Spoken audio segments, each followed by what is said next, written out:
যাতে দর্শক আমাকে সারা জীবন মনে রাখতে পারে। আমি যখন থাকবো না তখনও যেন দর্শক আমাকে মনে রাখে, মানুষ যেন আমাকে মনে রাখে, তাদের ভালোবাসায় যেন আমি থাকতে পারি, এরকম কিছু করার চেষ্টা করব।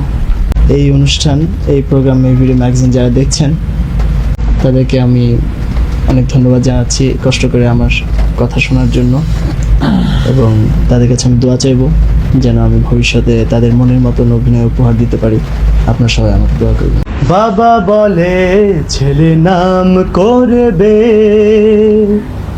সারা পৃথিবী তাকে মনে রাখবে, শুধু এ কথা কেউ জানে না আগামী দিনে ঠিকানা। বাবা বলে ছেলে নাম করবে।